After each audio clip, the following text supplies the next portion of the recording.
Hola, hola, ¿cómo están?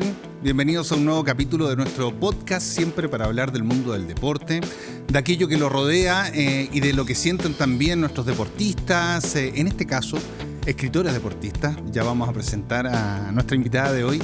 Vamos a hablar hoy día del miedo. Tenemos un libro acá que es el Diccionario del Miedo, que tiene que ver con el mundo de la escalada, y por eso presento a Cristina Correa, que ha escrito este libro a través de su experiencia en el mundo de la escalada. Lo dice por ahí, lo vamos a tocar en detalle también, como deportista amateur, en algo que tiene que ver con tus propios miedos y con lo que puede ser también parte de lo que vive mucha de la gente que se acerca al deporte en un nivel que no es el profesional, en un nivel que no es el que se va a dedicar a esto, pero que sí se acerca con distintas finalidades. ¿Cómo estás, Cristina? Muy bien, ¿y tú? Muchas Bien. Gracias por invitarme. Sí, voy a contar que Cristina fue compañera mía en la universidad, que es periodista, ahí nos conocimos, y que para mí es una sorpresa total tu vínculo con la escalada.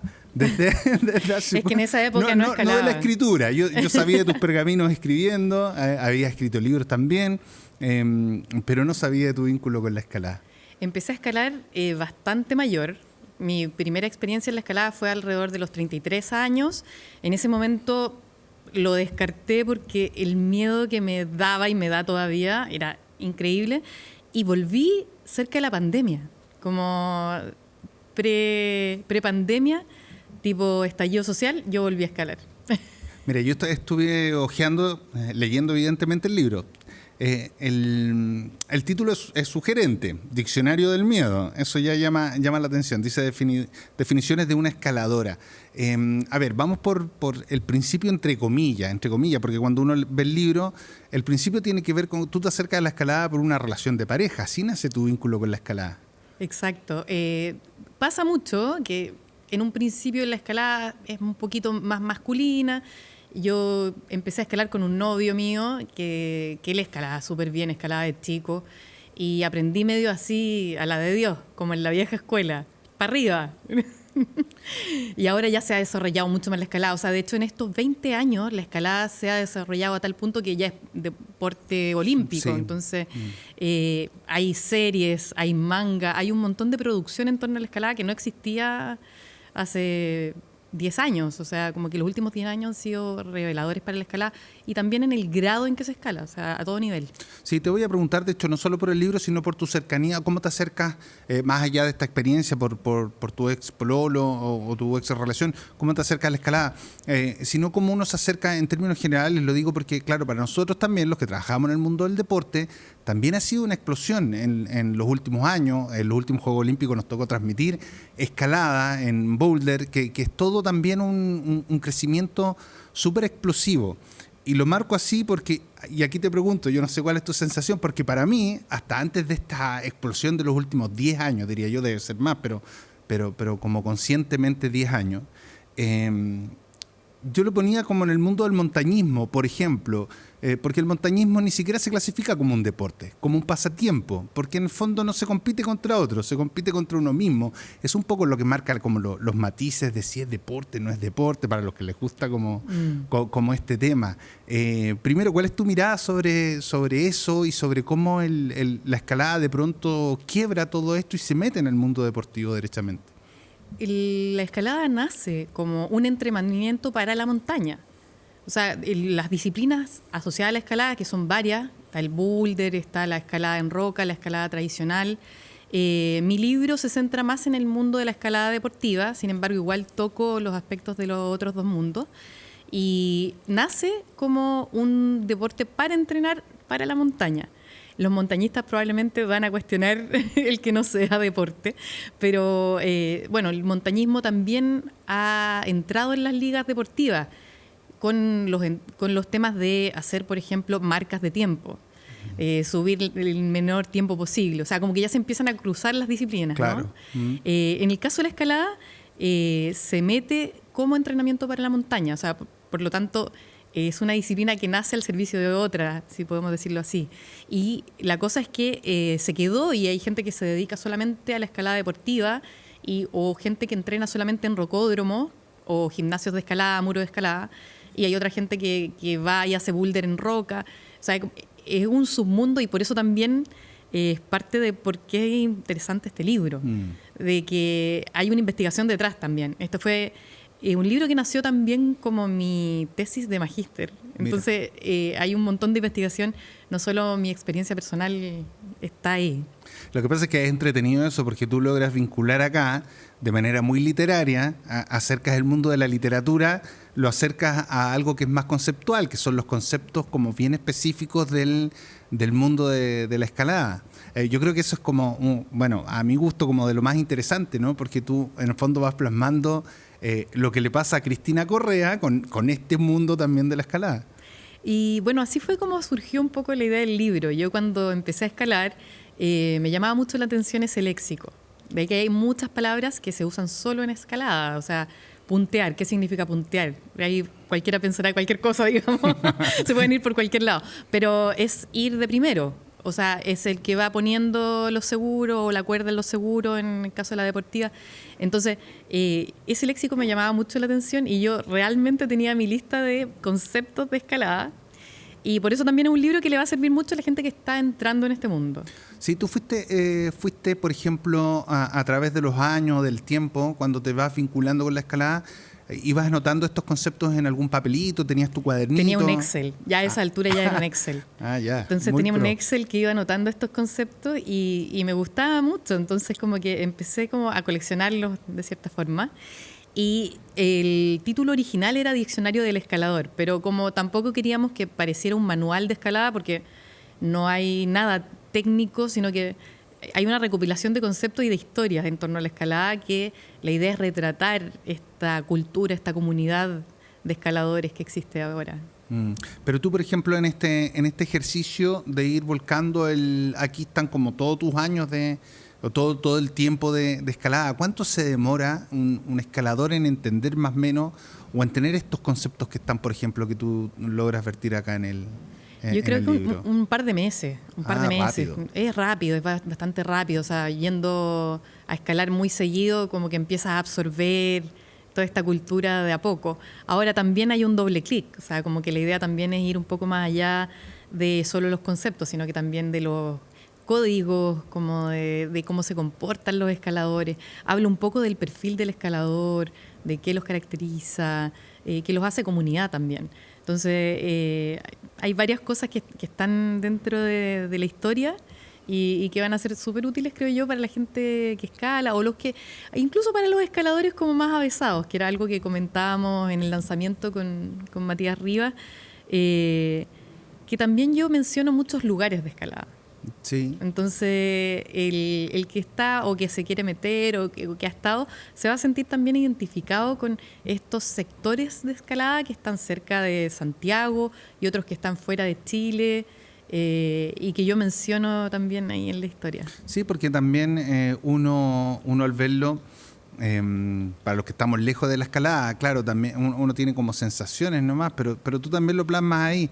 Por ejemplo, esto de levantarse temprano, porque si no llegas a tal hora va a estar colapsado y vas a tener que quedarte como a la cola. Hay como todo un trasvasije no solo del contenido desde el diccionario, sino también como desde la experiencia del día a día.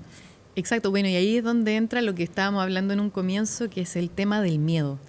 Porque en todos los deportes es súper relevante el tema psicológico, pero en la escalada lo es aún más. Es totalmente distinto el abordar una ruta si estás psicológicamente preparado o si te sientes psicológicamente preparado. El tema mental juega un papel fundamental.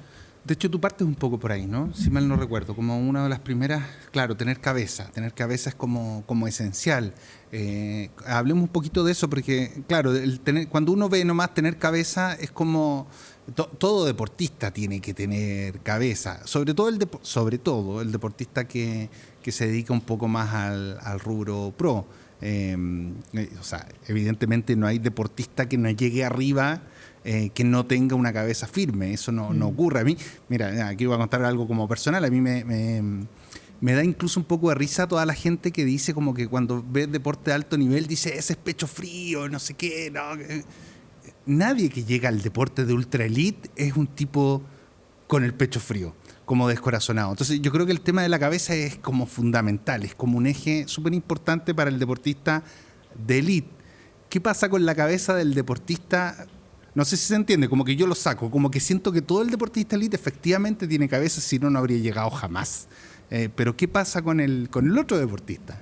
Y eso es lo interesante, o sea, yo muestro mi experiencia, yo como deportista amateur, que además tengo un miedo mucho más exacerbado que cualquier otro amateur, porque en general los amateurs sienten este miedo que siento yo cuando empiezan en el deporte y después lo empiezan a gestionar mejor y se empiezan a superar y empiezan a avanzar. A mí me ha costado muchísimo, si bien yo creo que así como comprometida con la escalada he estado en los últimos 2 años nomás, ¿no? Antes era menos comprometida, porque además, pero el tema del miedo es que para cada persona es distinto.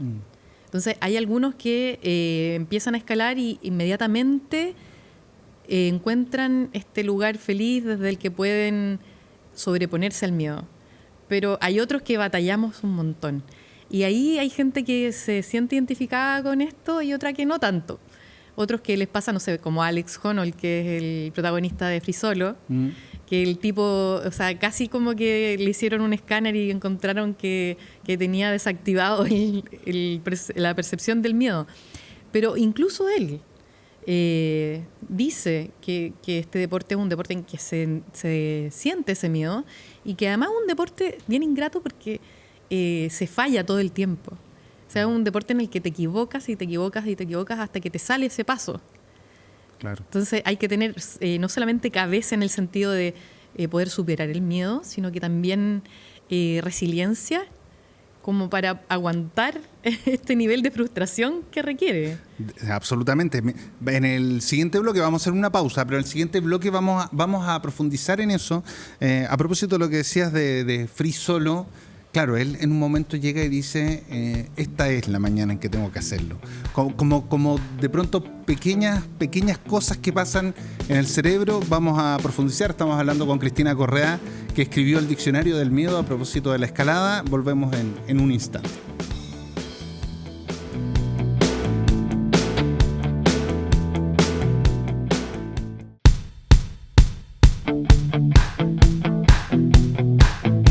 Ya seguimos conversando sobre la escalada y sobre el miedo, fundamentalmente, con Cristina Correa.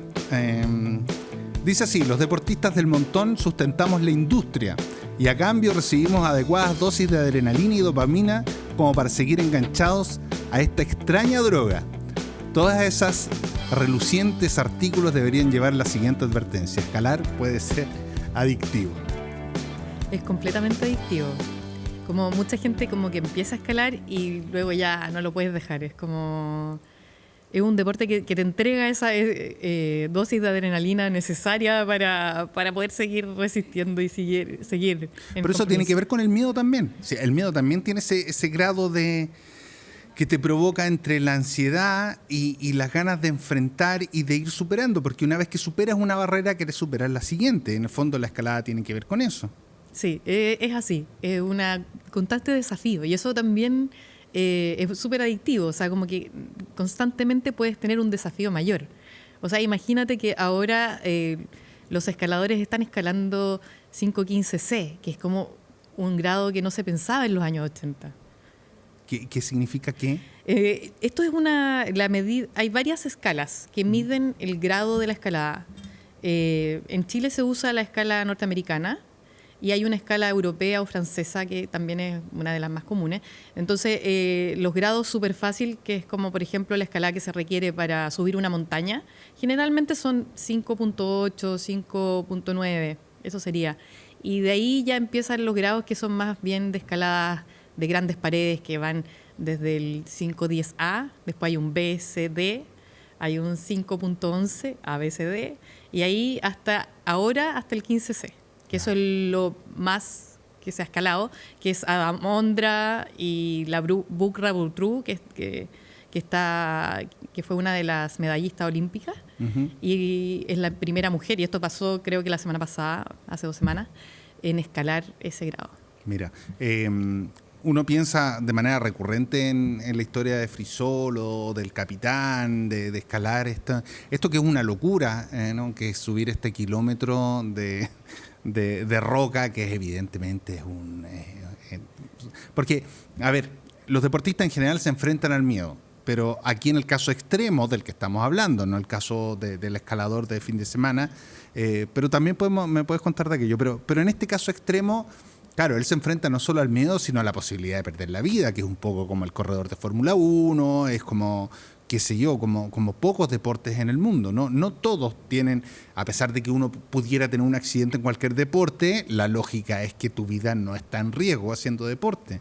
En ese caso sí ya es extremo, totalmente extremo. Totalmente extremo, porque en ese caso los escaladores de grandes paredes, que es como esa la figura, ellos están expuestos a las inclemencias del clima.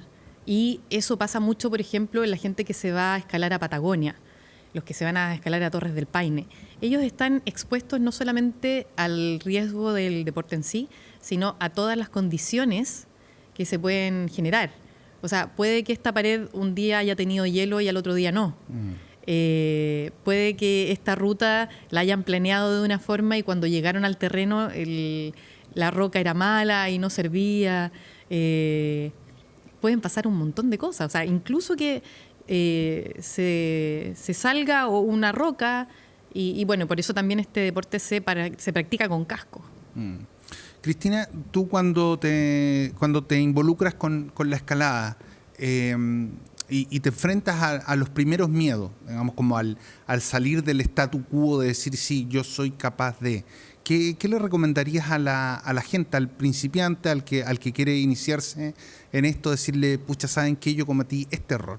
Yo creo que, bueno, primero hay que conocerse muy bien uno mismo y ser capaz de tener la confianza. Entonces hay cosas que, por ejemplo, a mí me ayudaron mucho, que es como empezar a entrenar más. Al tener uno más fuerza, te sientes más capaz. Entonces ahí logras combatir esos pensamientos negativos y tener un buen diálogo positivo también ayuda un montón. Porque estás en un momento en que tienes que estar muy enfocado para ver cuál va a ser tu siguiente movimiento. Si bien la escalada deportiva tiene un riesgo bastante bajo, o sea, a lo más arriesgas una lesión, no, es muy difícil, tienes que haber hecho algo mal para que haya un accidente mortal. Pero sí ha ocurrido.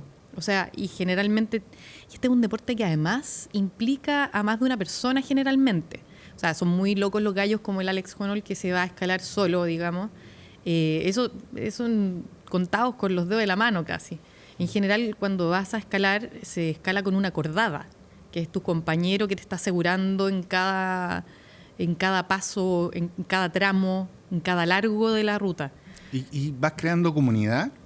Sí, eso es lo bonito también de la escalada, que se genera de hecho, un tú hablas lazo. Aquí de una amistad importante, hablas de un lazo con tu amigo, sí. del vehículo en el que viajan, hay como varias cosas bien entretenidas.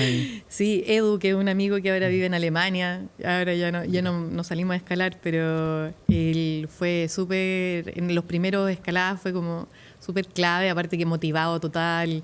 Eso también es muy bonito, que se generan estos grupos con los que vas a escalar y se comparte mucho. Entonces, es como lo mismo en la montaña. Yo que también hago trekking, senderismo.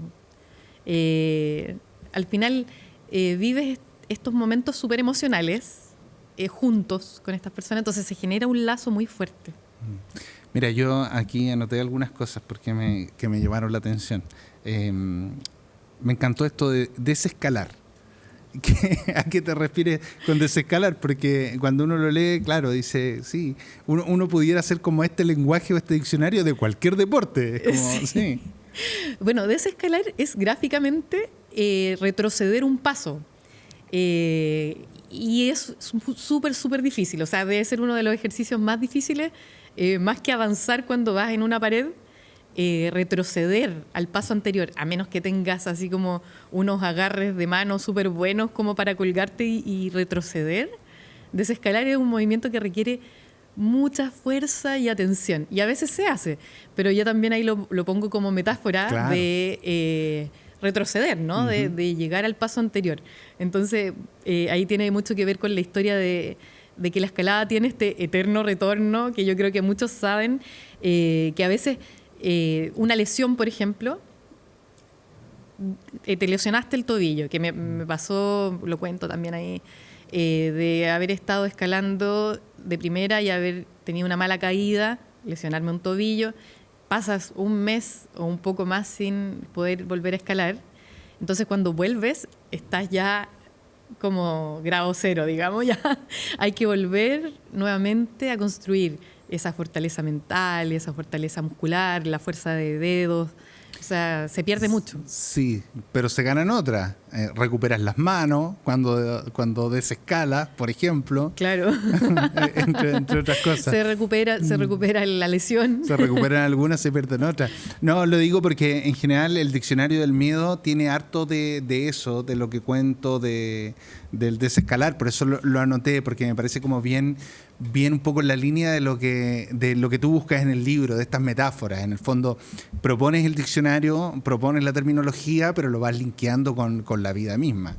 Es que eso es lo bonito de la escalada, ¿no? Que todo puede ser una metáfora. A lo mejor en el fútbol se puede hacer lo mismo, pero en este caso es súper poético el escalar, porque vas marcando hitos seguros. O sea, por ejemplo, en la escalada deportiva, también pasa en la tradicional, tú vas poniendo un seguro y cada vez que pones un seguro es un hito en una ruta. Uh-huh. Entonces, al final, el objetivo no es llegar a la cima, sino que es disfrutar este camino y también ir leyendo, que también hay muchas metáforas en el lenguaje de la escalada. Por ejemplo, para poder hacer una ruta uno tiene que tener una lectura. Y es como en la vida, o sea, uno va leyendo qué paso voy a dar, o sea, qué decisión voy a tomar. Y vas tomando decisiones y vas marcando estos hitos seguros hasta que logras llegar a tu objetivo, que generalmente es una reunión que se llama, bueno, en algunos casos cuando estás haciendo una escalada tradicional va a ser la cima o el final de esta pared. Y claro, es como disfrutar todo ese camino y hacer esa lectura de una manera como enfocada, que eso es otra cosa muy bonita de la escalada, que tienes que estar totalmente enfocado. O sea, no puedes escalar pensando en 10.000 cosas, porque ahí te pasa lo que me pasa a mí, que te quedas entrampado como en los pensamientos negativos. La escalada requiere mucha atención. Y eso es muy bonito. Y en la vida también pasa, que cuando estás presente es cuando estás en mejor forma, ¿no? Vas plasmando aquí, nos queda poquito tiempo, pero claro, aquí también están tus miedos más allá de la escalada. Sí, tiene que ver con el miedo, por ejemplo, al fracaso. Sí, lo marcas harto. Y también el miedo a ciertas cosas que se nota, que te provocan ruido, como el trabajo de oficina permanente, como esas cosas, ¿no? De todas maneras, o sea, como que yo lo planteo también en ese sentido, o sea, como que yo me doy cuenta que mi miedo traspasa todas las partes de la vida. Y claro, y a mí me da un miedo terrible como terminar haciendo una vida rutinaria y terminar un poco como en esa cosa cuadrada o media aburrida, como que por eso creo que también me gusta la escalada, que me inyecta eso de como vitalidad para seguir y planteándome también como estos desafíos y esta cosa fuera de lo normal, ¿no? Esto también, claro, tiene que ver con lo outdoor también, con la vinculación con la montaña, con el paisaje, con otras cosas que se van plasmando aquí también. Yo creo que además es una súper buena forma como de llegar bien a una edad como avanzada. O sea, yo ahora tengo 45 años, en un mes más van a ser 46. Entonces estoy súper enfocada también en... Quiero tener una buena vejez, ojalá con una movilidad completa. Y veo, por ejemplo, hay una austriaca, la Mari Kittel, que tiene 90 años y sigue escalando. Entonces ese es mi sueño. Y hay un personaje aquí en el libro que no es personaje, es una persona real, que es Gina Alvarado, que es súper inspiradora para mí, que ha sido mi profesora de escalada, ahora es una amiga. Y ella tiene 66 años y sigue escalando con un súper buen nivel y es una inspiración para mí, pero completamente. Buenísimo. ¿Dónde se puede encontrar el libro? En la página de la editorial Chilena de Montaña, en Ya. tiendas de montaña, no sé si puedo mencionar los nombres, Sí. Volcánica, Tatú, Andesgear, también está en librerías, en varias librerías, en la mayoría de las librerías independientes, la librería del GAM, la Lolita, pero en la página de la editorial Chilena de Montaña, ahí es lo más fácil, lo más barato y eso. Cristina, gracias por habernos acompañado. Muchas gracias por invitarme. Pasó volando el tiempo, como es pasó habitual. volando. Aquí sí, siempre se nos va el tiempo rápidamente, pero claro, es el universo, este universo que tenemos nosotros pequeños semana a semana, pero donde somos muy felices, hablando del deporte, pero no de las líneas de 4, de 3, del lateral derecho, de lateral volante, sino de cosas relevantes de verdad como esto, como por ejemplo los miedos. Nos reencontramos la próxima semana como siempre. Un abrazo, que estén muy bien. Chao, chao.